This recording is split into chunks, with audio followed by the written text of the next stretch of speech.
Identifier, analyser, planifier, trader. Votre rendez-vous avec IG. Investissez avec les Turbo 24.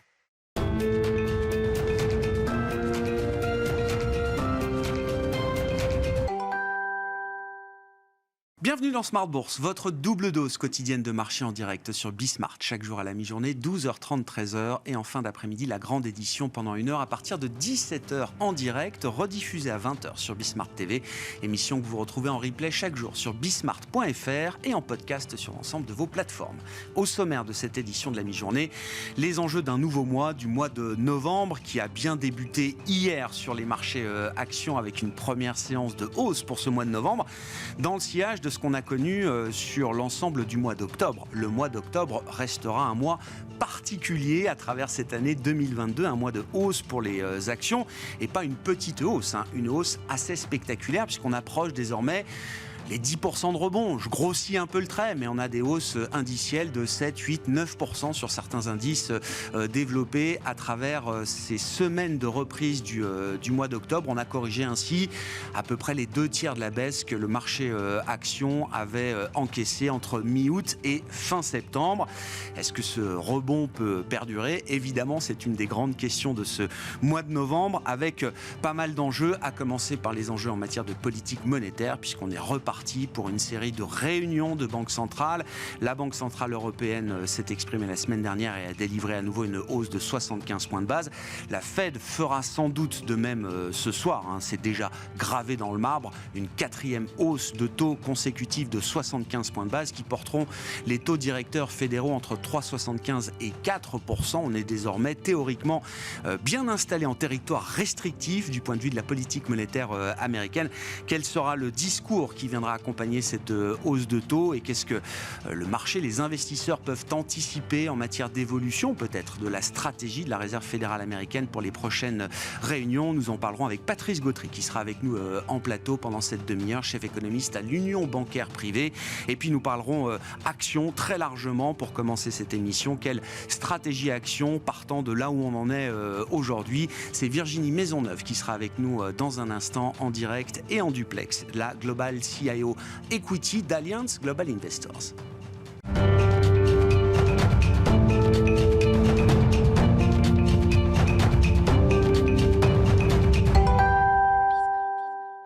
Et commençons tout de suite avec la partie action. Et je suis ravi d'accueillir Virginie Maisonneuve avec nous en visioconférence, directrice monde des investissements actions d'Allianz Global Investors. Bonjour et bienvenue Virginie. Merci beaucoup d'être avec nous.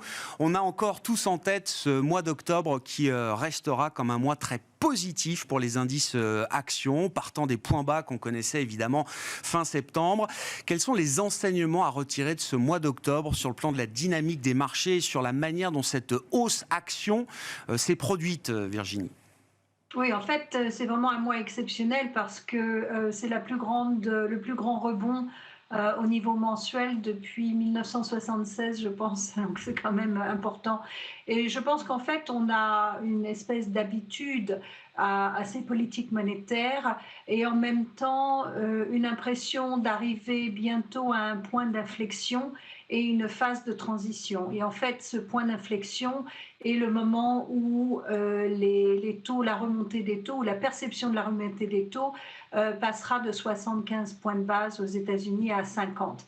En fait, aussi probablement une attente que les données économiques, si vous voulez, commencent à se détériorer rapidement. Et dans ce cas-là, ce qui est bad news is good news. Donc les mauvaises nouvelles seraient des bonnes nouvelles dans la mesure où cela indiquerait un ralentissement des resserrements monétaires. Alors bien entendu, il faut réfléchir à ça parce qu'on peut avoir en effet ce rebond temporaire, mais ce qu'il faut voir, c'est qu'on a toujours devant nous des resserrements monétaires, particulièrement si on croit que la Fed se concentre sur le taux de chômage et bien entendu l'inflation, qui sont eux des lagging indicators, mais en effet, l'économie américaine est toujours assez résiliente. Par contre, quand on voit les leading indicators, on voit qu'on a quand même des indices économiques qui sont en baisse. Si on regarde les inventaires, si on regarde le marché immobilier, si on regarde le resserrement en général de la masse monétaire qui est très important. Donc c'est une période transition, une période charnière. Transition égale volatilité continue, Virginie, parce que effectivement c'est toujours compliqué. Alors les investisseurs ont l'habitude de cette logique, vous l'avez dit, bad news is good news. C'est la récession la plus attendue de l'histoire, la plus espérée même de l'histoire selon certains. Est-ce que cette équation est valable dans le temps ou est-ce qu'il faut quand même à un moment faire attention à la dégradation économique conjoncturelle, ne serait-ce qu'en termes de profits réalisés par les entreprises, parce que ces profits-là, ils ont continué de progresser encore, au moins jusqu'au troisième trimestre de cette année 2022, et on reste en termes de taux de marge sur des niveaux exceptionnels. Exceptionnel, exactement. Donc la volatilité, à mon avis, va se poursuivre, en effet. Ça ne veut pas dire qu'on ne doit pas investir dans les marchés, parce que volatilité, qui dit volatilité, dit aussi opportunité, et aussi un besoin de construire les portefeuilles de manière très rationnelle et diversifiée. Mais si on pense aux trends qui sont structurels au niveau de l'emploi, par exemple, et des participations, on a avec des sociétés vieillissantes, on a des trends qui vont à l'encontre de ce que veut faire le Fed pour augmenter le taux de chômage, pour essayer d'améliorer, si vous voulez, ou de relaxer un petit peu ces tensions qu'on a dans l'économie. Donc on a un trend à court terme, un trend à long terme. Et en fait, ce qu'il faut voir, c'est qu'il est possible que le resserrement monétaire doive se poursuivre un petit peu plus longtemps que le marché ne l'espère en ce moment, même si on arrive à des augmentations de taux qui seront moindres que 75 points de base. Donc, ce qui va se passer, c'est qu'en effet, on doit avoir un ajustement au niveau des profits des sociétés qui, à mon avis, ne sont pas encore reflétés dans les chiffres pour 2023. On risque d'avoir des valorisations en baisse pour certaines sociétés qui sont injustifiées, et c'est à ce moment-là l'opportunité pour se positionner sur le long terme, le moyen terme, et au moins à 12 à 18 mois. À propos de valorisation, Virginie, alors l'investisseur action aime l'idée de la croissance, l'idée de la disruption, et donc l'investissement technologique dans la thématique tech est évidemment une grande partie de l'investissement action. En tout cas, ce le fut dans la décennie et le cycle précédent. Je ne veux pas résumer l'investissement dans la tech à l'investissement dans les GAFAM au sens élargi du groupe, Virginie, mais c'est quand même ce qui s'est passé, en tout cas en masse, au cours des 10 années qu'on vient de vivre jusqu'à l'année Covid. Est-ce qu'il y a là un cycle qui se referme effectivement pour ce groupe de valeurs qu'on a appelé les GAFAM, mais encore une fois, c'est un groupe qu'on peut élargir au-delà de ces seules 5 sociétés. Et qu'est-ce qui va guider l'investissement dans la technologie pour les prochaines années, si ce n'est plus le cycle GAFAM+? Voilà, ça c'est très important. Je pense qu'il y a plusieurs, encore une fois, tendances qu'il faut regarder. La première, c'est qu'à long terme, on a une tendance où la technologie, particulièrement quand on inclut l'intelligence artificielle, la robotisation, etc., devient complètement centrale à tous les secteurs de l'économie. Et c'est ce que j'appelle, moi, le darwinisme digital. C'est-à-dire que les sociétés qui ne peuvent pas se mettre dans cet environnement et utiliser la technologie pour moderniser leur modèle, pour être beaucoup plus compétitifs, vont perdre énormément. Ce trend-là, cette tendance-là, elle a commencé il y a pas mal de temps, elle continue, elle va s'intensifier, et elle s'applique aussi à la compétitivité, j'allais dire, géopolitique. Et on le voit très bien avec ce qui se passe en Chine. Bien entendu, la deuxième tendance qui est de dire qu'avec des taux qui étaient très très bas, il y a eu beaucoup d'argent qui pouvait s'investir sur du très long terme, parce que les gens n'avaient pas de retour au niveau des taux d'intérêt, si vous voulez. Maintenant que l'argent a un coût again, money has a cost again, eh bien, les barrières pour les nouveaux projets, les demandes des investisseurs vont être beaucoup plus élevées.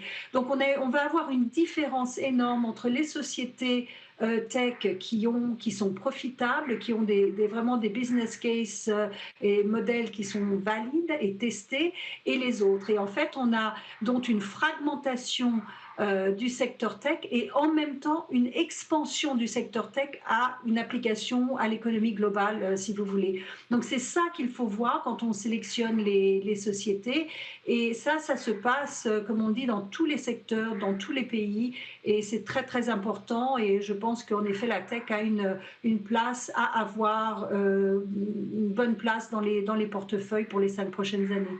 Et l'innovation technologique, la disruption technologique de demain, est-ce qu'elle peut encore être portée par des entreprises du cycle passé, Virginie? Parce que les GAFAM sont très profitables, il n'y a aucun doute là-dessus, et le fait que le marché redonne du prix à la valeur temps, ce n'est pas quelque chose qui va déstabiliser le business de ces entreprises. Mais sur le plan boursier, est-ce qu'il y a la fin d'un leadership, d'une période bénie de surperformance pour ces valeurs? Alors, je crois en effet qu'on va avoir des diffusions, c'est-à-dire qu'on va avoir des new leaders qui vont s'appliquer aux 2 grands thèmes dont je viens de parler, avec des nouvelles valeurs qui vont venir.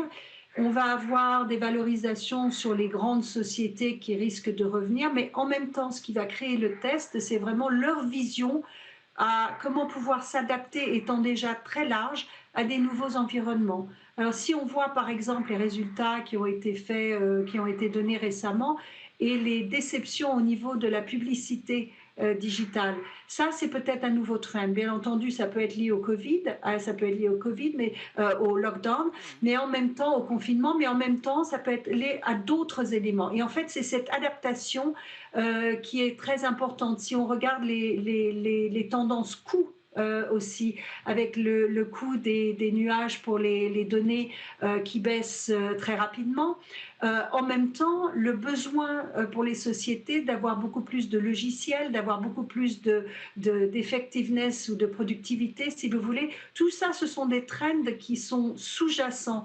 Et je pense que, bien entendu, si on est une petite société et qu'on saisit ces tendances à profit, on va avoir un plus grand impact. Mais en même temps, ces grandes sociétés ne sont pas perdues parce qu'elles peuvent en bénéficier. Il faut juste avoir la bonne stratégie, la bonne vision.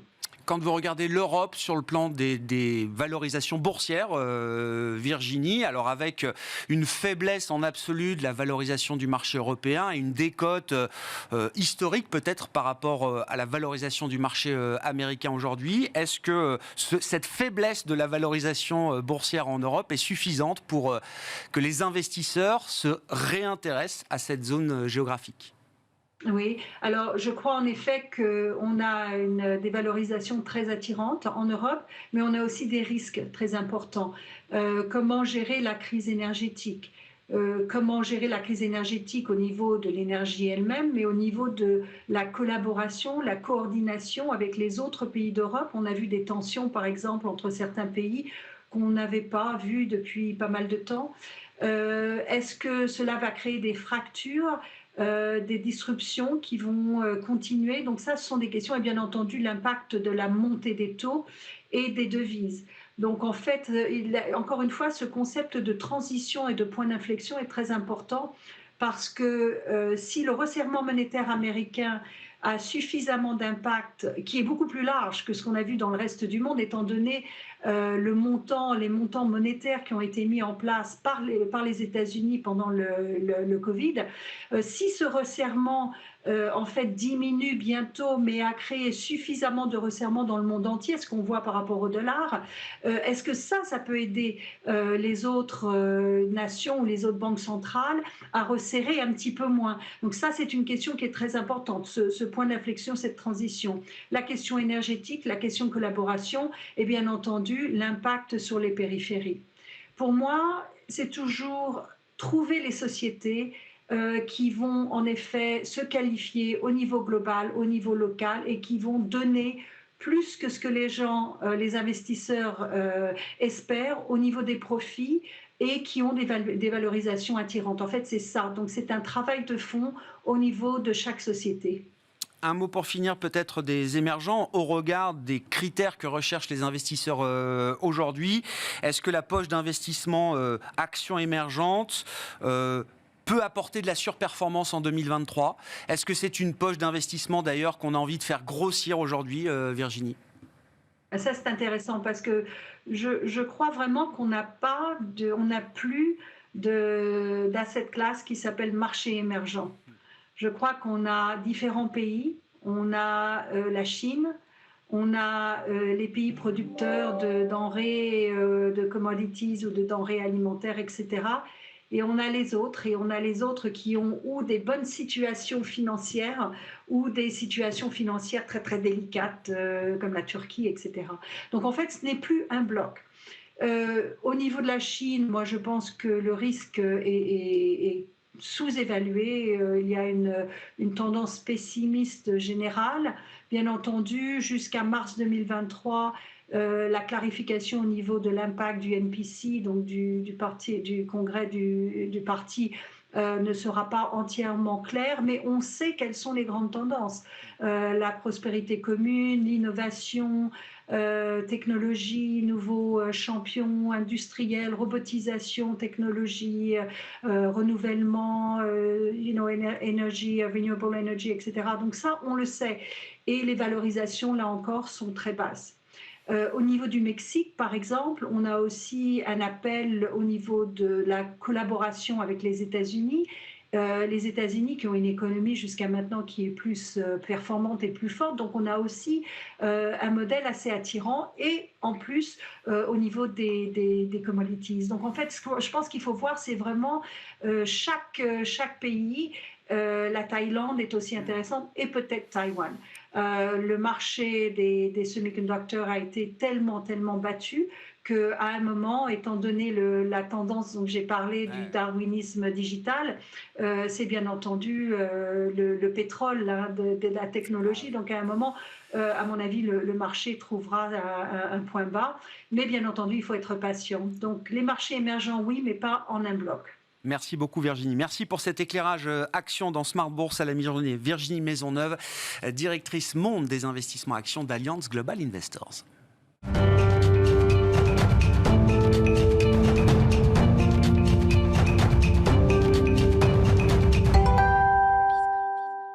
Venons-en à l'histoire du jour pour les investisseurs. La réunion de la Réserve fédérale américaine. Patrice Gautret est à mes côtés en plateau, chef économiste de l'Union bancaire privée. Bonjour et bienvenue. Bonjour, Patrice. Bon, c'est là.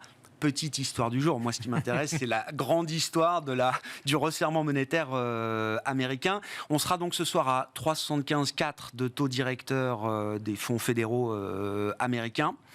Est-ce qu'à ce niveau de restriction monétaire, l'histoire change? Est-ce que la stratégie ou le narratif qui accompagne la stratégie de la politique monétaire américaine depuis plus de 6 mois maintenant, est-ce que ce narratif-là peut évoluer à partir de ce soir? Alors, la communication peut évoluer. La stratégie, elle, restera de toute façon avec encore des hausses de taux parce que l'objectif de ramener l'inflation autour de 2% n'est pas encore, bien entendu, atteint. On a vu effectivement que, le marché du travail tenait encore très très bien et que l'inflation cœur, elle n'était pas là où le souhaitait la Fed. Donc, on peut parler des risques de récession, parler effectivement de certaines poches. On a vu avec les indicateurs ISM et PMI, donc il y a un ralentissement qui se met en place donc, dans l'industrie manufacturière. Par contre, le marché du travail, encore une fois, est très résistant et la consommation, ou du moins l'activité dans les services, avait été jusqu'alors encore relativement soutenue. Donc il n'y a pas assez de ralentissement, en fait, pour la Fed, pour que M. Powell, confortablement, pivote, c'est-à-dire annonce officiellement que 75 points de base, c'est trop pour la réunion de décembre et qu'il faudra revenir à 50 points de base. Donc, il va laisser des options ouvertes. Il va être data dependent, c'est-à-dire on va voir comment évolue l'économie américaine et surtout l'économie domestique américaine et la fameuse volatilité des prix, parce que le prochain indice des prix ne sera pas bon, parce qu'il y a de l'énergie encore, malheureusement, à faire passer, même si ça se calme un peu sur le front du cœur. Donc, il n'y en a pas assez. On va dans une bonne direction. Donc, il peut saluer, comme l'a fait Mme Lagarde, il peut saluer les progrès. Substantiels, elle a dit. Substantiels. Mais il y a encore du travail. Ouais. Et pour faire ce travail, pour finir ce travail, puisqu'on est dans une période de rattrapage, votre intervenant précédent l'a dit, en fait, les marchés émergents ont monté les taux beaucoup plus avant que les pays développés. Donc, on est encore dans ce travail de rattrapage sur les taux. Il faut encore monter les taux et aller peut-être vers les 5%. Donc, il ne peut pas guider formellement sur 50 points de base en décembre, il ne peut pas endosser ce début de pricing de marché qui est encore partagé, je crois, pour le meeting de décembre. Néanmoins, si la hausse de décembre était une hausse de 50 points de base, est-ce que ça signalerait un pivot de la Réserve fédérale américaine? Et qu'est-ce que ça nous dirait notamment du point d'atterrissage du cycle du resserrement monétaire américain? Est-ce qu'il y a un lien à faire entre l'idée d'une hausse de taux un peu moins importante et donc l'idée d'un taux terminal, comme on l'appelle, qui serait peut-être un petit peu moins élevé que ce que le marché a pu pricer il y a encore quelques jours ou quelques semaines? Alors, les banques centrales, vous l'avez remarqué, prudemment ne communiquent pas officiellement sur ce fameux taux terminal. 3% point d'interrogation pour la BCE et 5 points d'interrogation pour effectivement la Fed, de façon à se donner des marges de manœuvre. C'est-à-dire, on peut même aller au-delà. Le consensus évolue entre 4,75 et 5,25, pour être très très large, pour le taux terminal de la Fed. Ce qui veut dire que si on fait ou 75 ce jour-ci, et 75 encore en décembre, ou 50, mais en fait on va l'approcher, et encore une ou deux hausses de taux au premier trimestre, et ça y est, la messe sera dite, et là on pourra pivoter à loisir. Mais en fait, il se donne effectivement une marge de manœuvre, parce que ce qui embête effectivement, c'est la vitesse, je dirais, de retour à l'équilibre que mentionne M. Powell, que souhaite M. Powell sur le marché du travail. Et pour l'instant, il n'y a pas véritablement de changement significatif. On verra les statistiques vendredi. Mais pour l'instant, les prévisions ne nous donnent pas de changement significatif. Et puis, les fameux prix cœur qui résistent. Donc, si l'inflation headline peut, imaginons, revenir autour de 7%, en ayant une configuration un peu plus favorable sur les prix de l'énergie, les prix cœur, eux, n'ont pas encore fait leur pic. Et effectivement, ce sont les transports, les loyers et les services médicaux qui vont progressivement se modérer.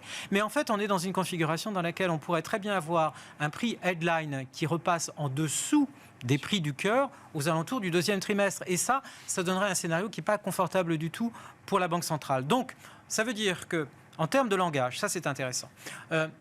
2022 a été caractérisé par le rattrapage et le discours de lutte contre l'inflation. 2023 va être un discours beaucoup plus balancé, peut-être de gestion des risques, entre le risque de récession et le risque d'une inflation résiduelle ou persistante dans le secteur des services. Ces effets d'inertie, ils sont encore très forts dans l'économie américaine. Ils peuvent être encore très forts pendant plus longtemps peut-être que ce qu'on imagine. Patrice, on a tous sur nos écrans les prix spot de marché qui n'arrêtent pas de baisser quand on parle des matières premières, du coût du fret, etc.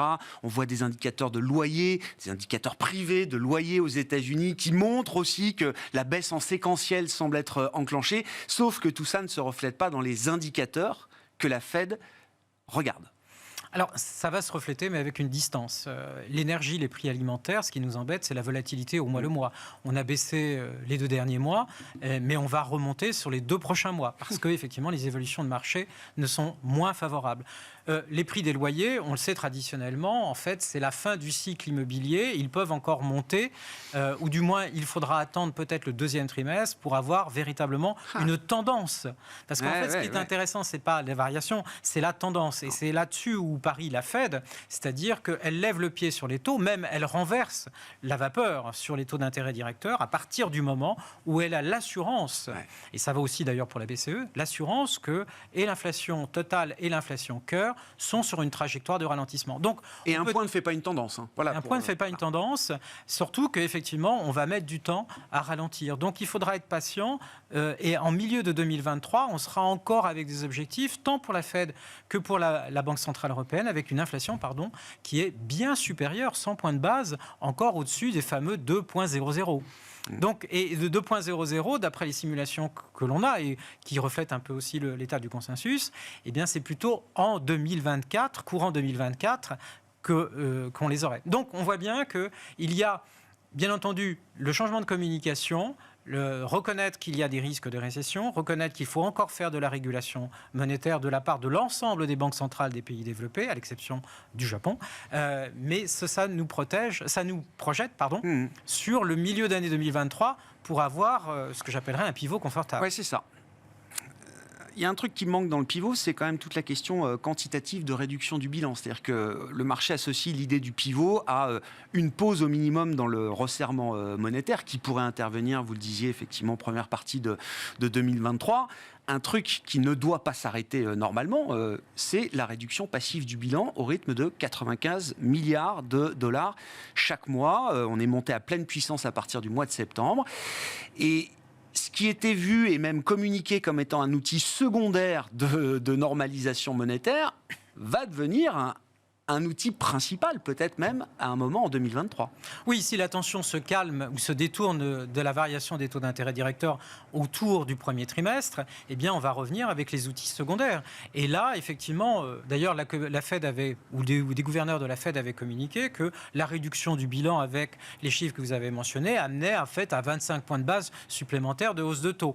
Donc, on voit bien qu'il y aura un impact encore sur la contrainte en termes de taux, en termes de niveau de taux, mais aussi un impact sur les liquidités et donc, quelque part, la formation du crédit. Donc, le ralentissement de l'activité américaine, ce n'est pas uniquement une affaire de taux, ce sera aussi en 2023 une affaire de liquidité. Ah oui.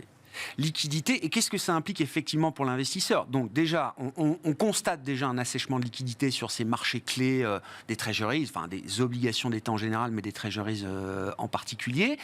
Est-ce que ça limite également le potentiel de baisse des taux, y compris dans un environnement ou dans un épisode récessif, avec un soutien quantitatif qui, lui, va continuer de se réduire? Ça veut dire qu'effectivement, on s'oriente, je dirais pour le moins, vers ce que la Fed a appelé être restrictif pendant longtemps. Et le restrictif pendant longtemps, c'est peut-être pas simplement les taux, mais c'est les taux assortis de ces conditions de liquidité qui sont moins favorables. Donc, quelque part, la Fed utilise l'adage de Madame Thatcher à propos de l'Europe, I want my money back. C'est-à-dire, elle reprend les liquidités qu'elle a injectées pendant les 2 ans. Alors ça se fait au détriment, dans un premier temps, des marchés réglementés, des marchés éventuellement donc du crédit. En 2024, en 2025, il y aura des renouvellements du côté du corporate et du high yield. Donc là, effectivement, les conditions monétaires seront complètement différentes. C'est là où les taux de défaut qui ne montent pas aujourd'hui pourraient éventuellement monter. Donc, en fait, dans cette fin de cycle de hausse de taux, on aura peut-être effectivement les considérations liées à ce problème de liquidité et coût du capital qui là augmentera dans tous les aspects. Ouais. Puis après, effectivement, sur des marchés non réglementés ou qui ont bien bénéficié effectivement de l'injection de liquidité à un coût nul, voire négatif pour certaines zones, là effectivement pourrait être un petit peu plus à la peine. Un mot pour finir peut-être des élections de mi-mandat aux États-Unis. Non pas qu'on mette, ou que les marchés mettent beaucoup d'enjeux sur ce rendez-vous traditionnel de mi-mandat aux États-Unis. Néanmoins, est-ce qu'il y a quand même des points de vigilance pertinents pour les investisseurs et sur quel type de sujet les républicains, s'ils étaient en capacité de prendre la totalité du Congrès, c'est une option qu'on peut envisager, sur quel type de sujet est-ce qu'ils pourraient avoir le plus d'influence? Oui, alors le taux d'approbation de la politique de M. Biden est extrêmement faible, je dirais même par rapport aux autres élections de mi-mandat quand on compare en historique. La thématique qui est évoquées dans ces élections de mi-mandat sont des thématiques purement domestiques, l'immigration, la sécurité, et quelques thèmes sociaux. Mais par contre, les projections nous donnent effectivement sur la possibilité que les républicains deviennent majoritaires tant au Sénat que éventuellement à la Chambre. Et donc là, il y a effectivement une préparation peut-être sur une candidature républicaine pour les prochaines élections présidentielles. En termes de thématiques, ça voudrait dire 2 choses. Premier point, ça veut dire qu'il y a un blocage puisqu'il y a une Maison-Blanche démocrate et un Congrès qui serait majoritairement républicain. Donc là, la politique économique est complètement bloquée. On pourrait revoir peut-être des thématiques qui aiment bien, en quelque sorte, les républicains, l'orthodoxie budgétaire, l'orthodoxie monétaire, et puis, alors faire passer des baisses de taux ou des baisses d'impôts, là, ça me semble difficile, mais par contre, en fait, tout le côté régulation qui a pu être mis en place par le côté démocrate serait un petit peu détricoté du côté républicain et qui, lui, favorise d'une part des régulations, et la dérégulation au profit de grands secteurs comme l'énergie, l'infrastructure ou certains biens comme les materials. Donc mais ça peut être une thématique qui peut être mise en place ou bien qui peut se traduire dans, je dirais, où le fait que les républicains continuent de façon opportuniste à soutenir quelques mesures qui les avantageraient dans une hypothèse où ils deviendraient où tout serait républicain après les prochaines élections, mais bien entendu bloquerait sur les autres opérations. Mais dans un scénario global macro, c'est pas un game changer qu'on attend de ces élections de mi-mandat aux États-Unis. Non. Ça nous dessine un futur. C'est local, c'est domestique. Ce qui peut être intéressant, c'est que ça dessine en fait ce retour à l'orthodoxie budgétaire et monétaire qu'on avait oublié, y compris dans la période de M. Trump. déjà engagé, ce retour à une forme d'orthodoxie par rapport à ce qu'on a connu dans le cycle précédent. Merci beaucoup Patrice. Patrice Gautry qui était avec nous en plateau pour cette demi-heure d'émission de Smart Bourse, chef économiste de l'Union bancaire privée.